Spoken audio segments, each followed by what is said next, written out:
Hello everyone, welcome to my channel online GS by Diwakar.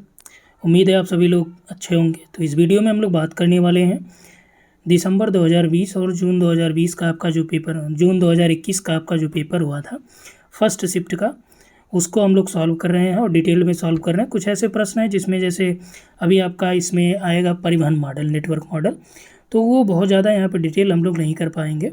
ठीक, जब वो आप लोग बैच में जो चल रहा है उसमें वो बहुत ज़्यादा क्लियर होगा। या आप प्लेलिस्ट में वीडियो पड़ा उसको देख लीजिएगा नेटवर्क मॉडल का, उसमें हमने सारा क्लियर किया है। तो यहाँ पे हम लोग कोशिश यही करते हैं कि उतना ज़्यादा डिटेल हो जाए जो आपको समझ में आ जाए। ठीक, तो फर्स्ट पार्ट में आप लोगों ने देख लिया था 10 प्रश्नों को, सेकेंड पार्ट में हम लोग देखेंगे लगभग 10 से 11 प्रश्न। और यहाँ पे देखिए हम लोग न्यू बैच भी स्टार्ट किए हैं जो आपका 2022 के लिए आप लोग ज्वाइन करना चाहते हैं तो यहाँ पे व्हाट्सअप नंबर दिया गया, आप उससे व्हाट्सअप कर सकते हैं और कंप्लीट डिटेल वहाँ पे आपको मिल जाएगा।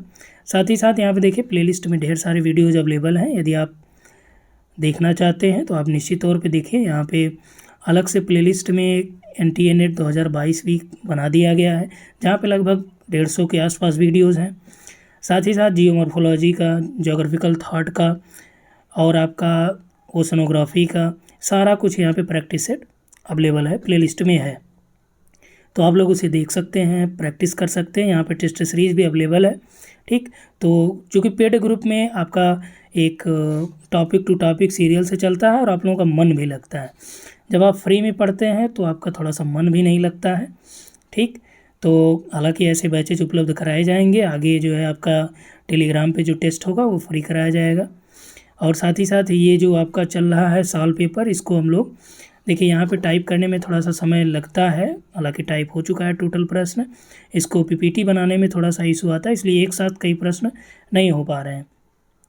तो हम लोग जो है देखेंगे आगे 20 से 25 प्रश्नों को भी इंक्लूड करेंगे जैसा रहेगा। ठीक, और आप लोग इसको ज़्यादा से ज़्यादा शेयर करिए जिससे और भी जो मित्र हैं उनको फ़ायदा हो। ठीक, और उनको रिकमेंड कर सकते हैं क्योंकि यहाँ पे ढेर सारी चीज़ें अवेलेबल हैं जो आप लोग देख सकते हैं, आपके लिए यूज़फुल होगा। तो चलिए यहाँ पे स्टार्ट करते हैं हम लोग, ज़्यादा समय आपका न लेते हुए। यहाँ पे हम बात करते हैं प्रश्नों के बारे में। कल आप लोगों ने फर्स्ट पार्ट देख लिया था, अभी देखिए यहाँ पे सेकेंड पार्ट। तो यहाँ पे ज्योग्राफी का PYQ जो लिखा गया, ये PYQ का मतलब प्रीवियस ईयर क्वेश्चन होता है, इसका सॉल्व हम लोग देख रहे हैं। तो ये प्रश्न है हमारे पास और इसमें दे रखा है, देखिए कि निम्नलिखित राज्यों की जनजातीय जनसंख्या यानी कि ST की बात कर रहा है 2011 की प्रतिशत के आधार पर आरोही क्रम में आपको व्यवस्थित करना है। ठीक, तो ये आरोही क्रम में आपको व्यवस्थित करना है कि कहाँ पे कौन सबसे ज़्यादा होगा। यानी कि देखिए आरोही क्रम और अवरोही में समझिएगा, ये सब लोग जानते भी होंगे। आरोही का मतलब सबसे छोटा, फिर उससे बड़ा, फिर उससे बड़ा, फिर उससे बड़ा। अवरोही का मतलब सबसे बड़ा, फिर उससे छोटा, फिर उससे छोटा, फिर उससे छोटा। ठीक, वही असेंडिंग और डिसेंडिंग ऑर्डर। तो चलिए यहाँ पे हम लोग बात करते हैं क्या है आखिर जनजातीय जनसंख्या 2011 के प्रतिशत के आधार पर राज्यों का। तो यहाँ पे आप देख सकते हैं, तो मध्य प्रदेश है, महाराष्ट्र है, राजस्थान है, मेघालय है। ठीक, अब यहाँ पे राज्यों की जनजातीय, अब इंग्लिश वाला वर्जन देखेंगे तो वहाँ से और ज़्यादा क्लियर होगा आप लोगों का। तो यहाँ पे देखिए इन्होंने दे रखा है कि जो ट्राइबल पॉपुलेशन है उसकी इन्होंने बात किया है। तो यहाँ पे जो आपका हो जाएगा, देखिए परसेंटेज तो आप लोग गूगल कर सकते हैं, कोई इशू नहीं है कि कौन का किस में है। तो चलिए हम परसेंटेज भी आपको बताते चल रहे हैं। तो यहाँ पे हम लोग बात करते हैं, सबसे पहला आपका MP है। तो MP टोटल इंडिया के कितने प्रतिशत भाग यानी कितना प्रतिशत जो है ST को यहाँ पे ये 21% जो है यहाँ पे ये लगाता है। और जो आपका मेघालय है, मेघालय ये आपका लगभग 86% है। ठीक, यहाँ पे जो ST पॉपुलेशन है यानी कि ट्राइबल जो पॉपुलेशन है उसकी मैं बात कर रहा हूँ यहाँ पे। ठीक, जो ट्राइब्स है मेघालय में वो 86.1% है, याद रखिएगा। उसके बाद हम लोग आ जाते हैं राजस्थान में और आपका बच रहा है यहाँ पे महाराष्ट्र। ठीक, तो महाराष्ट्र की बात हम लोग कर लें तो महाराष्ट्र में आपका 9.4% है। उसके बाद आपका जो राजस्थान है, राजस्थान में यहाँ पे आपका जो है ये 13.5 है, 13.5।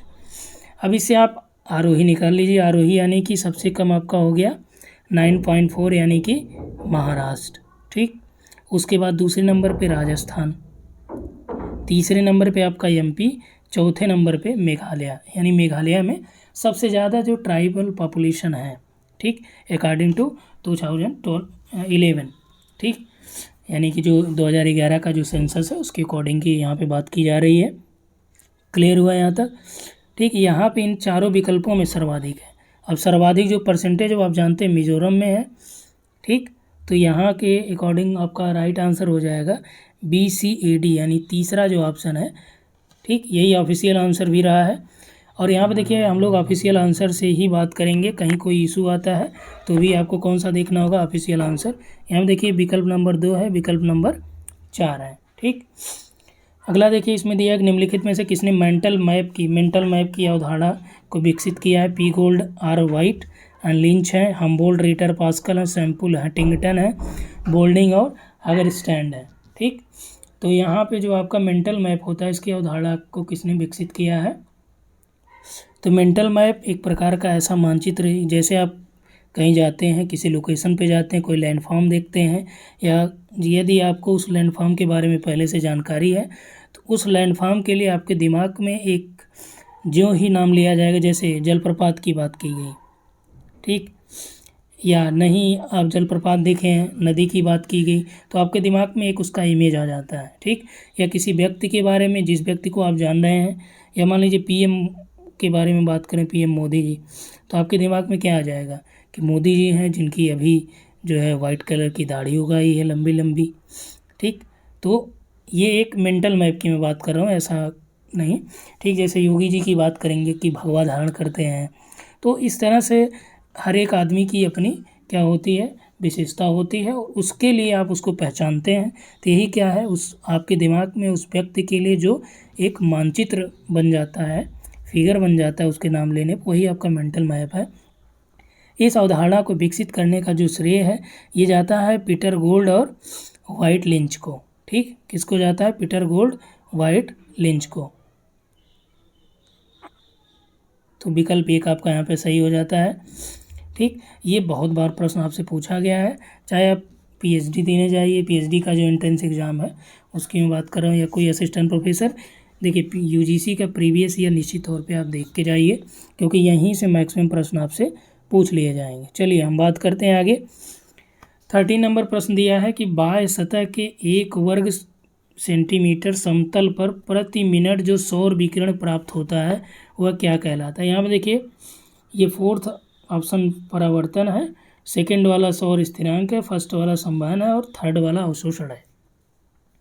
ठीक, तो बाह्य सतह के 1 वर्ग सेंटीमीटर समतल पर प्रति मिनट यानी 1 मिनट में जो सौर विकिरण प्राप्त होता है उसको क्या बोलते हैं, उसको बोला जाता है सौर स्थिरांक। क्या बोलते हैं उसे सौर स्थिरांक बोलते हैं। ठीक, क्लियर हुआ यहाँ तक? क्या बोलते हैं उसे, सोलर कांस्टेंट बोलते हैं। कि बाह्य सतह के 1 वर्ग सेंटीमीटर समतल पर प्रति मिनट जो सौर विकिरण प्राप्त होता है। ये सब देखिए हमने आपको टेस्ट सीरीज में भी कराए हैं, आप उसको देखेंगे या दिए होंगे तो वहाँ से आसानी से आप देख पाएंगे। चलिए अब आगे आपका नेटवर्क मॉडल। ठीक, इसको थोड़ा सा जूम कर दिया गया है। तो नेटवर्क मॉडल की हम लोग बात कर लेते हैं। इसमें मैच कराना आपको। ठीक, तो मैच कराने के लिए सबसे पहले आपका देखिए दो सूची, एक तरफ दिया है आपका परिवहन नेटवर्क और दूसरी तरफ उसकी परिभाषा दिया है। यानी कि देखिए नेटवर्क मॉडल ये आप देखे होंगे, हमने उसमें कराया, सबकी परिभाषाएं भी लिखाई हैं और इनके फार्मूला क्या है, कैसे ये निकाले जाते हैं, इन सारी बातों पे चर्चा हम लोगों ने किया है। क्लियर? चलिए स्टार्ट करते हैं यहाँ पे कि सबसे पहले ये देखते हैं कि नेटवर्क घनत्व क्या होता है। ठीक, तो नेटवर्क घनत्व क्या होता है, यानी नेटवर्क डेंसिटी। ठीक, तो यहाँ पर देखिए आपका दिया है कि प्रति भुजा औसत लंबाई, सतह के प्रति वर्ग किलोमीटर भुजा का किलोमीटर के संबंध में परिवहन नेटवर्क। तीसरा दिया है कि ग्राफ की कुल लंबाई और इसके व्यास के साथ दूरी के बीच जो संबंध है। चौथा दिया है कि प्रति प्रच्छेदित औसत यातायात की मात्रा। तो जो नेटवर्क घनत्व होता है ये क्या प्रदर्शित करता है, नेटवर्क घनत्व यानी कि वहाँ पे कितना ज़्यादा ये नेटवर्क है, ठीक, उसकी सघनता की बात करता है। तो सघनता किससे पता चल रही है यहाँ पे कि सतह के, दूसरा ऑप्शन देखिए, सतह के प्रति वर्ग किलोमीटर भुजा का, ठीक, किलोमीटर के संबंध में, प्रति किलोमीटर का किलोमीटर के संबंध में परिवहन नेटवर्क, ठीक। तो नेटवर्क घनत्व का दूसरा विकल्प हो गया। बी देखिए, पीआई सूचकांक। तो पीआई सूचकांक क्या है? पीआई सूचकांक जो है ये ग्राफ की कुल लंबाई और उसके व्यास के साथ जो दूरी के बीच का जो संबंध होता है उसे क्या बोलते हैं? पीआई इंडेक्स बोला जाता है, पीआई सूचकांक बोला जाता है, ठीक। अब देखिए यहाँ पे ईटा दिया है, ये आपका ईटा जो सूचकांक है, बीटा कह सकते हैं।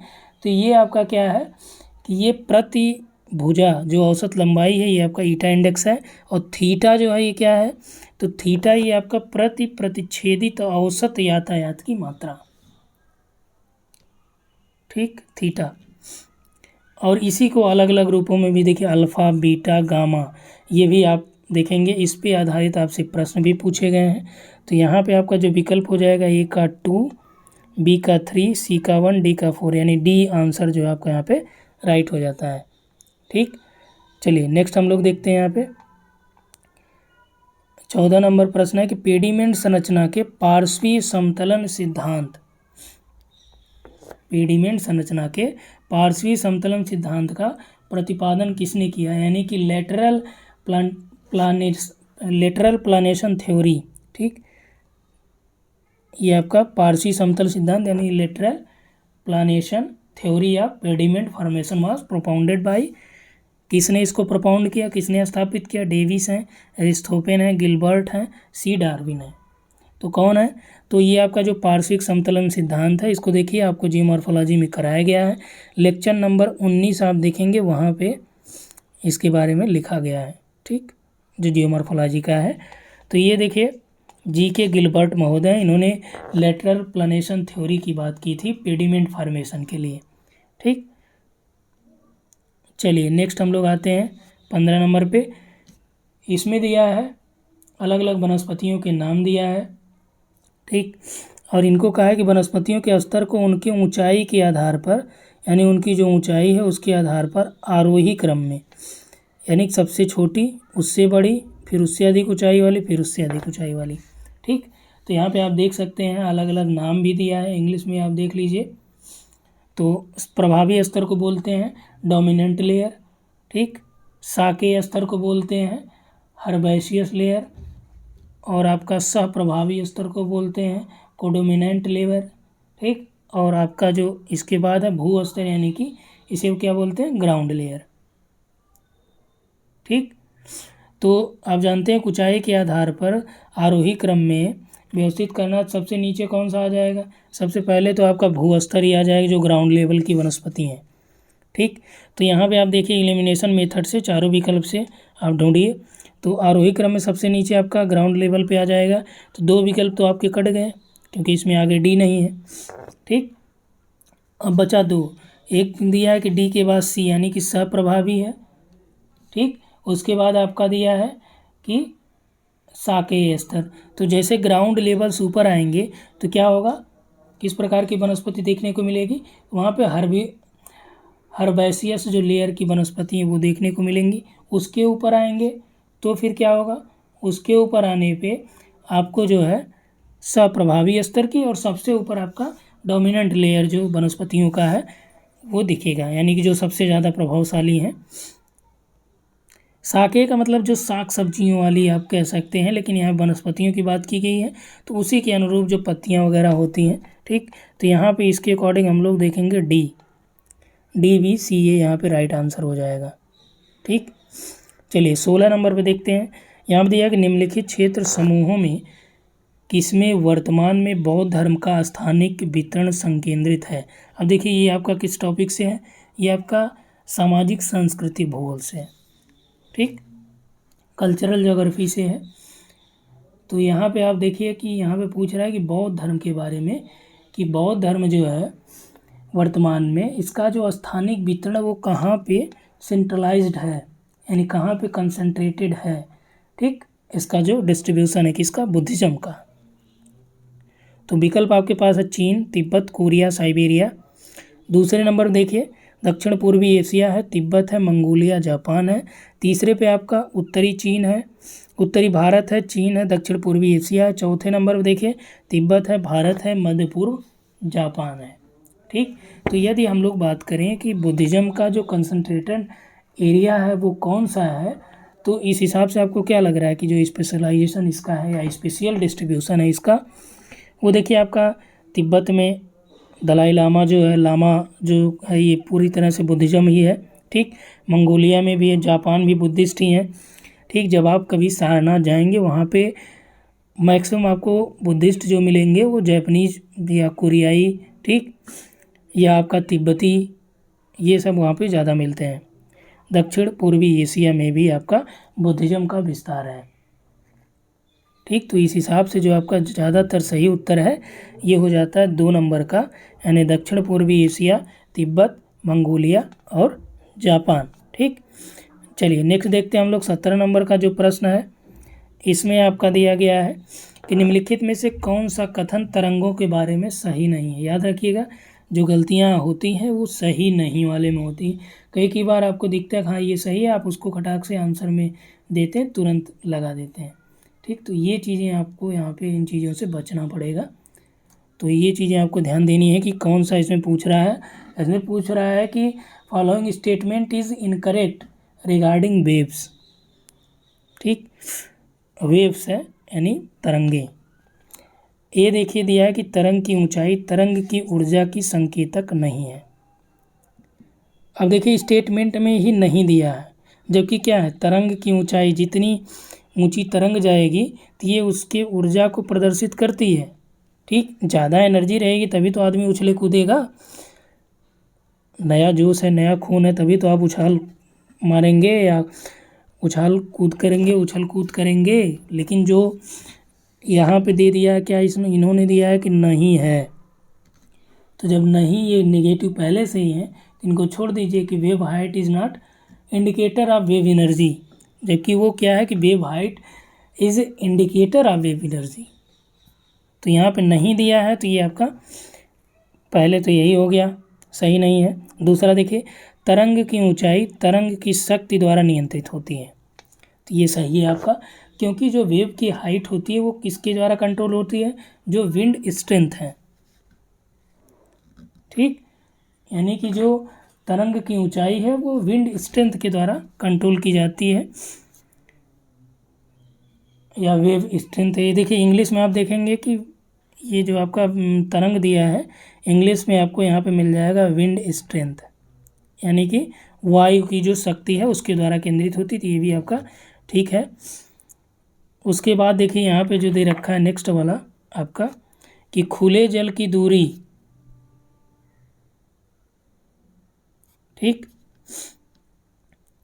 यहाँ पे हम लोग देखते हैं कि सी में खुले जल की दूरी जिसमें तरंग चलती है उसकी ऊंचाई को प्रभावित करती है, यानी कि the distance of open water a wave travels over affects the wave height, यानी कि जो डिस्टेंस ऑफ ओपन वाटर है वो क्या करता है, कह रहा है कि उसमें एक जो वेव है वो ट्रेवल करती है over affect of the wave height, यानी कि खुले जल की दूरी में जिसमें तरंग चलती है उसकी ऊंचाई को प्रभावित करती है। तो ये बात सही है, जो खुला जल है उसमें जब तरंगे चलती हैं तो उसकी ऊंचाई को क्या करते हैं, प्रभावित करते हैं। अगला देखिए समुद्र की गहराई तरंग की ऊंचाई को प्रभावित करने वाला एक महत्वपूर्ण कारक है, ये भी बात सही है। देखिए आप जानते हैं कि समुद्र के जहाँ ज़्यादा समुद्र गहरा है वहाँ पे लहरें क्या होती हैं, उतना ऊपर आपको नहीं उठी दिखाई देंगी, लेकिन जैसे ये लहरें तट के नज़दीक आती हैं तो इनका वेग भी बढ़ जाता है और लहरों के बीच जो श्रृंग और गर्त की ऊंचाई है ये भी बढ़ जाती है। ठीक, तो यहाँ पर देखिए वही चीज़ कह रहा है कि समुद्र की गहराई तरंग की ऊंचाई को प्रभावित करने वाला एक महत्वपूर्ण कारक है। तो हाँ है, ये महत्वपूर्ण कारक है। ठीक, यानी तीनों विकल्प बी सी डी तीनों सही हैं, ए आपका गलत है, तो इसमें ए वाला विकल्प आपका सही हो जाएगा। ठीक, आगे हम लोग आते हैं 18 नंबर पे। देखिए यही प्रश्न मैंने बताया था कि ये आपका हायर में इसी तरह से पूछा गया था कि राजनीतिक भूगोल में भू रणनीतिक या जियो स्ट्रेटेजिक मॉडल को किसके द्वारा प्रतिपादित किया गया। दिया है Spitman, Solquen, John Short, John M New. ठीक, अब आप देखिए ये जियो स्ट्रेटजी जो मॉडल है ये कोहन का है। ठीक, और इसे जो है आप किसी भी किताब में देखेंगे, देखिए अब आप लोग कहेंगे किताब कौन सी लिया जाए पॉलिटिकल ज्योग्राफी की, तो आप पॉलिटिकल ज्योग्राफी की किताब आर डी दीक्षित की ले सकते हैं, सुदीप्ता अधिकारी की ले सकते हैं, आर सी तिवारी की ले सकते हैं, सारी किताबें ठीक है। ठीक, अब आपको क्या करना है कि जब भी आप किताबें खरीदा करिए या कुछ भी, तो आपके लिए जो उपयोगी हो उसके कंटेंट वहाँ पे देखिए। सबसे पहले आप कंटेंट लिस्ट को चेक कर लीजिए कि आपके लिए क्या महत्वपूर्ण है क्या नहीं है। ठीक, एक दो चैप्टर है तो वो आप गूगल से पढ़ सकते हैं या यूट्यूब पे आपको तमाम वीडियोज़ मिल जाएंगे। चलिए 19 नंबर का प्रश्न देखते हैं, इसमें दिया है, इसको थोड़ा सा जूम कर लिया जाए आप लोगों को और क्लियर होगा। ठीक, चलिए यहाँ पे दिया सूची 1 और सूची 2 को मिलान करना है। एक तरफ यहाँ पे दिया नगरीकृत क्षेत्र, सन्नगर, नगरीय प्रभाव जोन और प्रमुख नगर। ठीक, और सूची 2 में उसके बारे में दिया गया है। ठीक, तो चलिए यहाँ से हम लोग मैच कराते हैं। फर्स्ट दिया है कि नगरीकृत क्षेत्र, तो नगरीकृत क्षेत्र कैसा होता है, यानी अर्बनाइज्ड एरिया बिना किसी राजनीतिक सीमाओं के सतत रूप से निर्मित भूदृश्य। सन्नगर में बहुनगरी केंद्रों सहित सतत नगरीय निर्मित, यानी कि कंटिन्यूअस। देखिए सन्नगर का इंग्लिश क्या होता है, कनर्वेशन होता है, कनर्वेशन होता है। तो इसे आप क्या कर सकते हैं, यहाँ पे देखिए कनर से हो गया कंटिन्यूम और वेशन यानी अर्बेशन से अर्बनाइजेशन कर सकते हैं, तो यानी कि सतत नगरीकरण जहाँ पे देखने को मिले। तो कौन सा हो गया इसमें, सन्नगर का आप देखिए दूसरा वाला ही विकल्प मिल गया कि जो बहुनगरीय क्षेत्र है। जैसे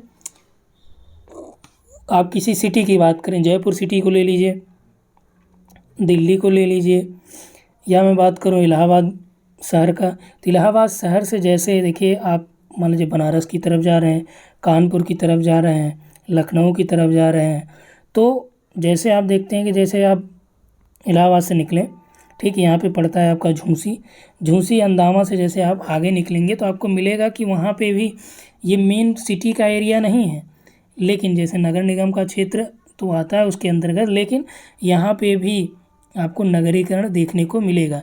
इसे रूरल अर्बन फ्रिंज भी कहते हैं। क्या बोलते हैं, रूरल अर्बन फ्रिंज भी कहते हैं, आगे आपको मिलेगा। ठीक, इसको अमलैंड भी कह सकते हैं आप, इसको कनर्वेशन भी कह सकते हैं आप। ठीक, तो कंटिन्यूम अर्बनाइजेशन जो होता है वो होता है आपका कनर्वेशन यानी कि सन्नगर। तो 2 नंबर का आपका 2 से मिल गया। चलिए इसको अभी रहने देते हैं।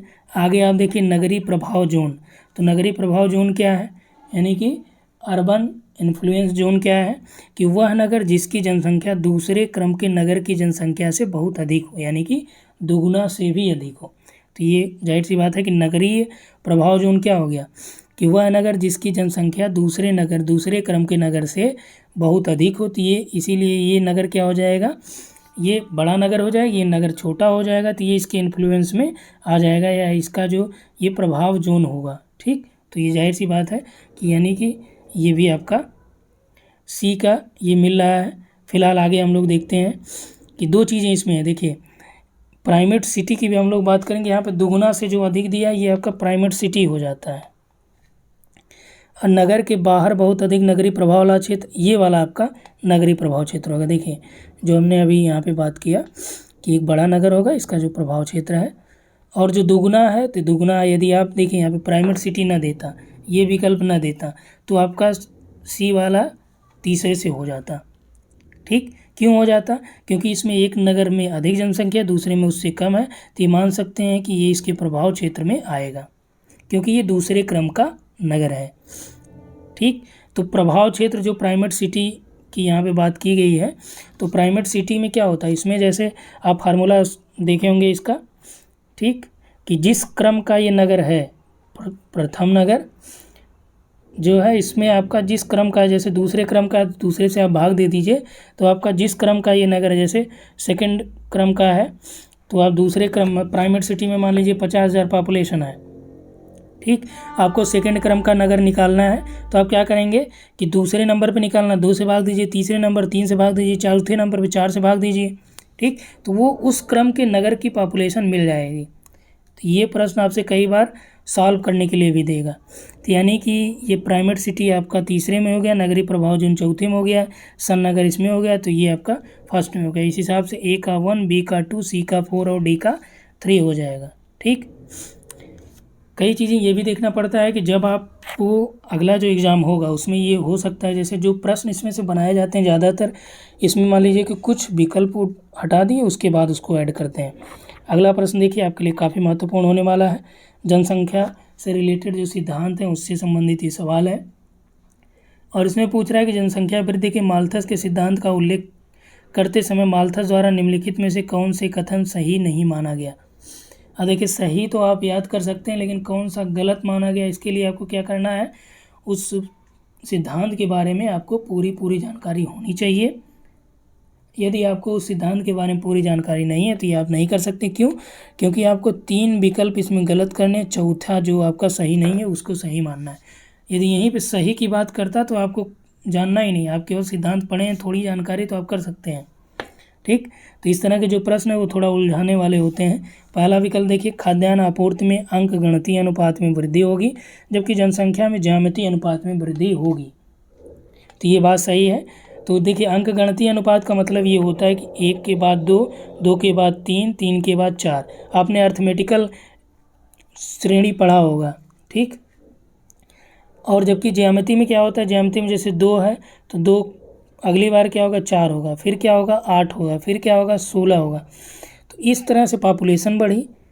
माल्थस जी कहते हैं कि भाई इस तरह से पॉपुलेशन बढ़ी और जो खाद्यान्न आपूर्ति है वो सजाती यानी कि आपका समांतर श्रेणी में हुई या अर्थमेटिक अनुपात में बढ़ी, 1, 2, 3, 4 के अनुपात में बढ़ी। ठीक, तो इतनी पॉपुलेशन, इसीलिए इन्होंने कहा कि 25 वर्षों में जो पॉपुलेशन है वो क्या हो जाता है, दोगुना हो जाता है। तो इसके भरण पोषण के लिए ये पर्याप्त तो रहेगा नहीं ना, खाद्यान्न आपूर्ति में वृद्धि जो है धीरे धीरे हो रही है। ठीक, तो इसीलिए जो संकट आ जाता है खाद्यान्न का। तो ये तो आपका सही हो गया। बी देखिए, इसमें पूछा है सही नहीं। बी देखिए कि इसमें दिया है कि जनसंख्या में वृद्धि के साथ खाद्यान्न की कमी में वृद्धि होगी जिसके फलस्वरूप जनसंख्या की मृत्यु दर अधिक हो जाएगी। ये बात सही है, यानी पॉपुलेशन जब बढ़ जाएगी तो क्या होगा, जो खाद्यान्न है वो उसमें कमी देखी जाएगी। जब खाद्यान्न कमी होगी तो लोग खाना पीना नहीं पाएंगे, जो लोग नहीं पाएंगे वो क्या होंगे, कालकौलित होंगे, यानी कि मृत्यु दर यहाँ पे बढ़ेगी। ठीक, तो देखिए इस तरह से तीर है यानी कि ग्रोथ हो रहा है, इस तरह से है तो कमी हो रही है, आप याद रखिएगा। ठीक, तो यानी कि बी वाला भी आपका सही है, ये भी सही है। तीसरे पे आते हैं। तीसरे पे दिया है कि प्रौद्योगिकी का विकास होगा जिसके कारण खाद्यान्न के उत्पादन में वृद्धि होगी। तो माल्थस ने ऐसा प्रौद्योगिकी के विकास के बारे में उन्होंने बहुत ज़्यादा बात नहीं किया था। ठीक, तो प्रौद्योगिकी का विकास होगा जिसके कारण खाद्यान्न के उत्पादन में वृद्धि होगी, तो माल्थस ने अपने सिद्धांत में प्रौद्योगिकी का उल्लेख नहीं किया। ठीक, अगला देखिए, अगला है कि लोग कुपोषण का शिकार होंगे जिसकी परिणत उच्च मृत्यु दर में होगी। तो ये बात सही है, क्योंकि जब लोगों को खाना नहीं मिलेगा तो कुछ भी जो मिलेगा उसको खाएंगे, उससे भी कुपोषण होगा। नहीं मिल रहा है तो वो भी कुपोषित होंगे। तो जब कुपोषण होगा उनको तो क्या होगा, लोग मरेंगे। जब मरेंगे ज़्यादा तो क्या होगा कि जो डेथ रेट है वो क्या हो जाएगी, बढ़ जाएगी। ठीक, माल्थस ने ये भी बोला कि जो प्रकृति है वो सीमित लोगों के लिए अपनी मेज सजा के रखी है। ठीक, और वो जिनको ही, ये डार्विन का एक इस सिद्धांत पे भी इन्होंने ये बात कही थी, जो प्रकृति वर्ण का सिद्धांत उसी के आधार पे इन्होंने भी ये बात कही थी। तो इन्होंने ये बोला कि जिस तरह से कुत्ते के बच्चे होते हैं, तो आप एग्जाम्पल पे देख सकते हैं कि मान लीजिए एक कुतिया के 5 से 6 बच्चे हो गए, जी कितने पाते हैं, 2-3, तो जो सर्वाइव कर पाते हैं। तो वही इन्होंने यहाँ पे किया कि स्थिति जब ये उत्पन्न हो जाएगी कि खाद्यान्न का संकट होगा तो उसमें वही लोग जीवित रहेंगे जो प्रकृति में अपने आप को ढाल लेंगे, उसके अनुसरण कर लेंगे। ठीक, यही प्रकृति वर्ण का भी सिद्धांत है। तो ये माना जाता है कि इनके ऊपर, माल्थस के ऊपर डार्विन महोदय का भी प्रभाव रहा है या उनके सिद्धांत का प्रभाव रहा है। ठीक, तो इसमें देखिए सी वाला जो आपका विकल्प है यहाँ पे आपका, ये आपका कथन सही नहीं है। ठीक, तो इस वीडियो में हम लोग इतना ही देखेंगे। उम्मीद है आप लोगों को पसंद आएगा। जैसा भी आपको कहीं कोई डाउट लगे आप कमेंट कर सकते हैं। ठीक, किसी भी प्रश्न में आपको लगे कि ये चीज़ें ऐसे नहीं ऐसे हमने बताया तो आप निश्चित तौर पे कमेंट करिए। चलिए, यहाँ पे यदि आपको लगे कि वीडियो अच्छा लगा तो निश्चित तौर पे सब्सक्राइब करिए, अपने मित्रों तक शेयर करिए, क्योंकि आपके लिए यूज़फुल यहाँ पे ढेर सारे कंटेंट अवेलेबल हैं जो ज्योग्राफी के लिए मोस्ट इम्पॉर्टेंट है। चाहे आप किसी भी यूनिवर्सिटी का एंट्रेंस एग्ज़ाम देने जा रहे हो, पीएचडी का एंट्रेंस देने जा रहे हो, नेट देंगे, जेआरएफ देंगे, टीजीटी, पीजीटी, यहाँ तक कि आरपीएससी कॉलेज लेक्चरर हो गया, फर्स्ट ग्रेड हो गया, आप प्लेलिस्ट में जाइए, वहाँ पे चेक करिए। फर्स्ट पेपर भी अवेलेबल है, ज्योग्राफी भी अवेलेबल है। यदि आप कोर्स में ज्वाइन होना चाहते हैं तो इस नंबर पर व्हाट्सअप कर सकते हैं, वहाँ आपको कंप्लीट डिटेल मिल जाएगा। ठीक, और साथ ही साथ यहाँ पे एक महत्वपूर्ण सूचना आपके लिए कि जो लाइव क्लासेज हैं, ठीक, ये 4 PM से कोशिश की जा रही रखा जाए। आप लोग अपना सजेशन निश्चित तौर पे दें कि 4 बजे से यानी शाम 4 बजे से आप लोग उपलब्ध हो पाएंगे या नहीं हो पाएंगे। ठीक, और NCERT की ये क्लासेज रहेंगी। Thanks for watching.